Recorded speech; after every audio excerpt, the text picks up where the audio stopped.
accept it as the truth. So once you set your beliefs into stone, everything else is going to follow you. Don't wait for reality to happen. Reality is waiting for you to take the lead. So understand that your whole life is a projection of your self-concept. It's the foundational beliefs that you interact with on a daily basis, meaning the way that you see the world, and that becomes your entire life. When an aspect of your self-concept changes, your reality shifts, and it shifts immediately because your views about everything is going to change. For example, an insecure person interprets everything in an insecure way, and that identity creates even more insecurity. And since this is how they view themselves, the assumptions and thoughts that go along with it is going to also naturally happen. And because they are insecure, they will say things that an insecure person will say, and they will do things that an insecure person does. Like, for example, I don't believe that person deserves success. I don't think I deserve to have that kind of relationship.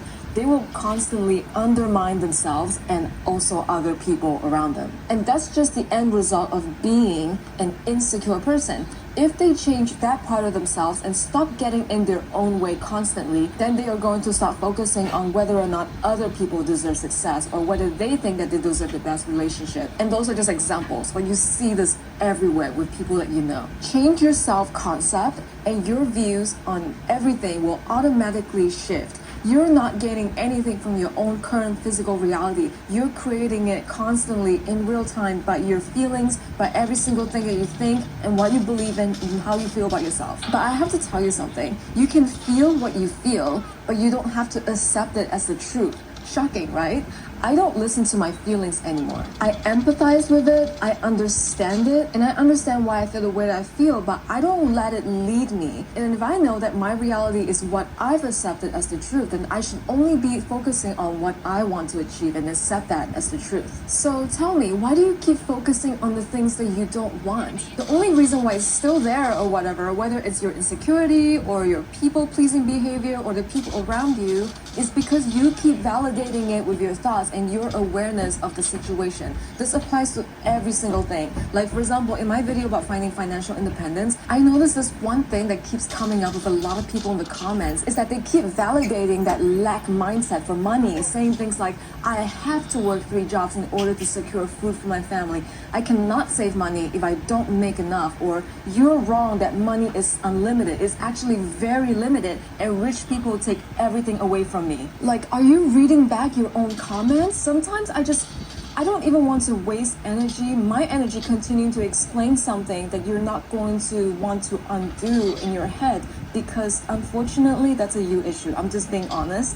If you're not hearing what I'm saying, why are you even wasting time watching my videos? Like, I'm here to hopefully help you realize things about yourself. So that's why I'm like this. It's also crazy to me how some of the most beautiful people in the world have the most awful self-concepts. I don't mean just physically, I mean like the kindest, sweetest people in the world.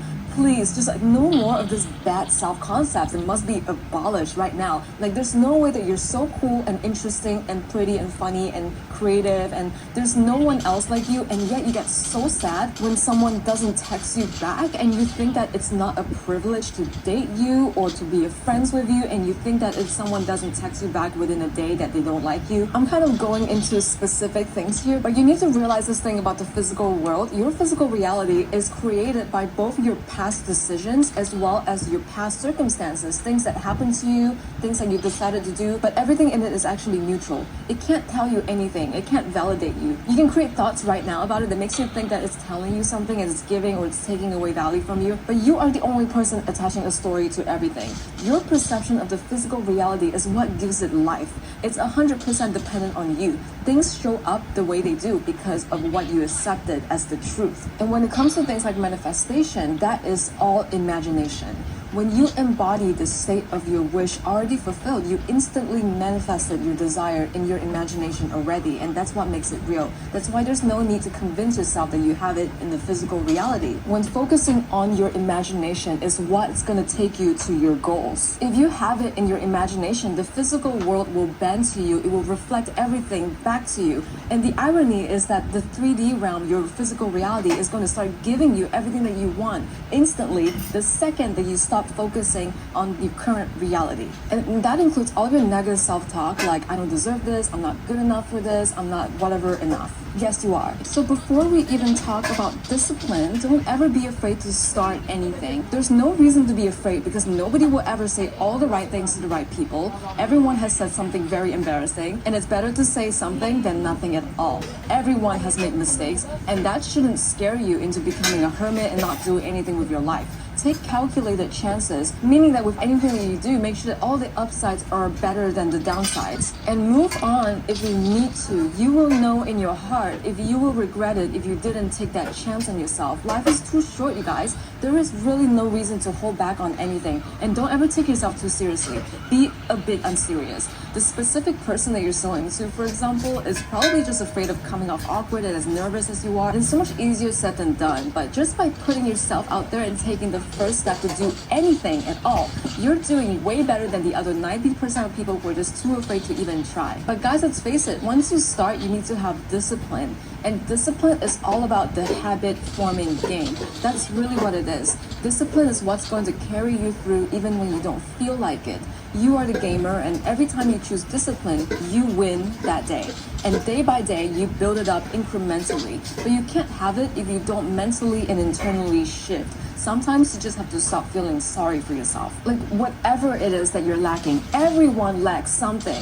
But so what? Stop the victim mentality and actually change in the inside so that you can move on and focus on the discipline aspect of it. So after I read these two books, and they're called Atomic Habits and The Slight Edge, I was totally sold on the idea of incremental progress. It's the only thing that has ever worked for me, and it makes sense. Forget about all these magical quantum leaps that solve everything overnight.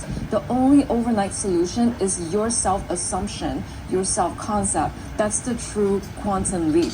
Everything else is just straight BS. If you're waiting for motivation to get you started, stop it. It's too fickle. Motivation can be good if it's there already, but it shouldn't be the entire foundation of the habits that you're creating, because motivation doesn't last. And it definitely won't be there for you every single day. And when it's gone, you also lose all the habits that you built on top of it. So build habits based on discipline and willpower. The key distinction isn't telling yourself, I'm going to exercise for 30 minutes every day because I want to be healthy, but rather it's saying, I'm going